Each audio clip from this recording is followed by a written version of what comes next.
There's a moment in the 1998 movie Rounders where a law student sits down across from a Russian mobster, pushes every single chip he has into the middle of the table, and goes all in. And the crazy thing is, almost everything about that scene is real.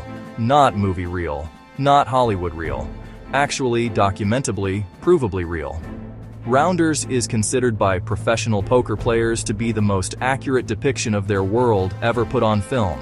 Not just the cards, the culture, the characters, the psychology, the underground rooms, the debt, the grind, all of it. Today, we're going to break down exactly how real it is. And I think by the end of this, you'll watch the movie completely differently. Let's start with the world itself. The Chesterfield Club, where Mike and Worm spend most of the film, was directly based on the real Mayfair Club in New York City. It operated for decades as an illegal but tolerated poker room. The social dynamics shown, where the house takes a rake, where you need to know someone to get in, where debts are enforced by real, physical consequences, were all true features of that world. The Russian mob presence in New York poker rooms was also real.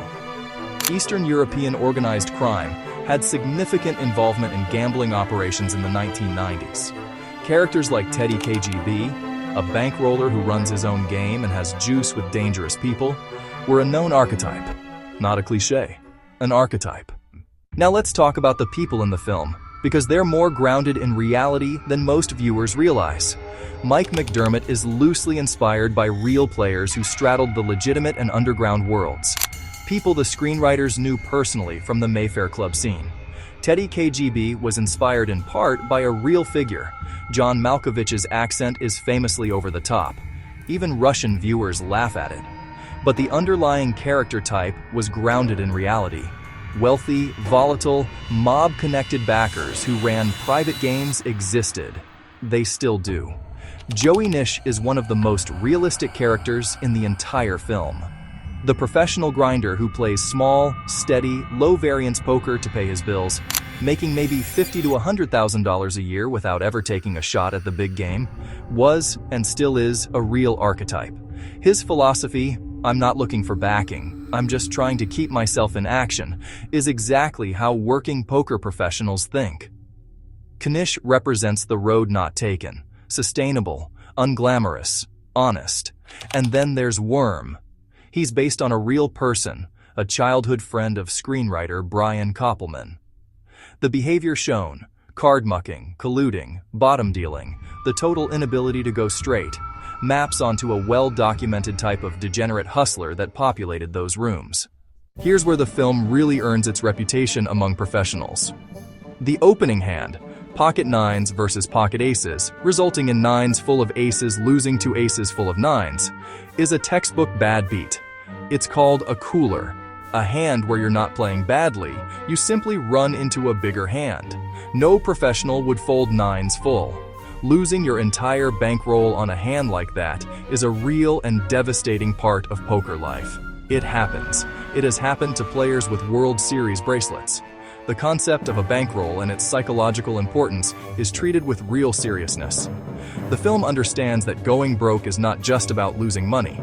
It's about losing the ability to play. This distinction between money as money and money as bullets is how professional players actually think. The staking system is accurately depicted. In the real poker world, backers fund players in exchange for a share of profits. The obligations that come with being staked, playing at certain stakes, not playing other games, splitting winnings, are shown correctly. Mike's situation with Grama represents the seedier end of this world, where staking bleeds into loan sharking. Card mucking, palming discarded cards and reintroducing them, is a real cheating technique. The scene where Worm gets caught is plausible, and the fact that the whole table turns on them, not just the mark, reflects real cardroom culture where cheating is treated as a violation against everyone at the table. Reading tells is also real, though the film dramatizes the speed and clarity with which Mike reads Teddy KGB's Oreo tell. Real tells exist and are exploited by professionals every day. They're usually subtler and require much more time at the table to establish reliably. The concept is sound. The execution is just sped up for drama. The film accurately depicts tilt, the state of emotional disturbance that causes players to make bad decisions after a loss.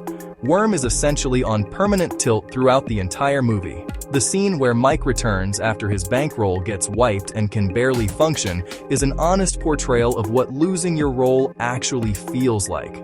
It's not just financial, it's identity. The idea that a highly skilled player can still go broke due to variance is treated honestly. Mike isn't portrayed as invincible. He runs bad, he makes emotional decisions, and the film acknowledges that even the best players need bankroll management to survive. That's a lesson a lot of real players learn the hard way. The law school tension is also real in the sense that the underground poker world in the 1990s genuinely did attract educated, professional class people who were living double lives. The moral conflict Mike feels between the straight path his professors and girlfriend want and the life he's drawn to mirrors accounts from real players of that era. This is the detail that poker players always bring up when they talk about rounders. The footage of Johnny Chan defeating Eric Seidel at the 1988 World Series of Poker main event, that is real archival footage. Chan checking the nut straight on the river to trap Seidel is a real hand that really happened, and it's one of the most famous hands in poker history. The film using it as the object of Mike's reverence was a sharp creative choice, because anyone in the poker world would have immediately recognized it as authentic. And it wasn't just used as background material. Chan and Seidel actually appear in the film. They're playing themselves, which means the film essentially built its mythology on documented reality. The scenes of Mike and Worm traveling to play in various private games, fraternity games, judges games, state trooper games, reflect a real practice. Road gamblers were a genuine fixture of American poker culture.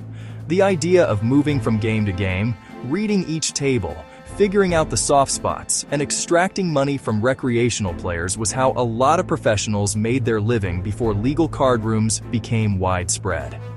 The scene where they get caught cheating and beaten reflects the real and physical danger that road gamblers occasionally faced. This wasn't a colorful exaggeration. People got seriously hurt. The film's depiction of Atlantic City as a place where a skilled player can grind up a short bankroll in a cash game is realistic. In the late 1990s, the AC poker rooms were exactly the kind of place a professional would go to make money off tourists and recreational players. The idea that Mike could sit down with a few $100s and build it up through disciplined play is not a fantasy. It's what professionals did routinely. To be fair, there are places where Rounders leans into Hollywood. Bet sizing is off in places. Teddy KGB betting 5 times the pot is pretty uncharacteristic of a skilled, experienced player. Real poker villains are more disciplined. The Oreo tell, while great drama, is cartoonishly obvious. A seasoned, mob-connected operator with KGB's reputation would have his tells under far better control than cracking open an Oreo every time he makes a hand. The scene where Mike walks into a game and reads everyone's hole cards is also a fantasy in terms of timeline.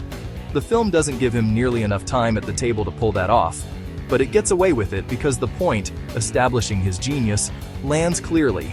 And the compressed timeline of winning huge sums to pay off debt in days is more dramatic than realistic. Real grinding takes weeks, months, years. Here's what seals it. Multiple professional poker players, including Brian Rast, Evad Khan, and Dutch Boyd, have publicly credited Rounders with getting them into poker in the first place. The film didn't just depict the culture, it created the next generation of it.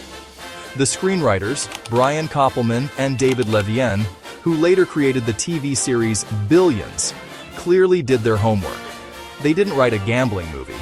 They wrote a movie about craft, identity, and the cost of being honest about what you love. And the poker world recognized it immediately. Rounders is the most realistic poker movie ever made.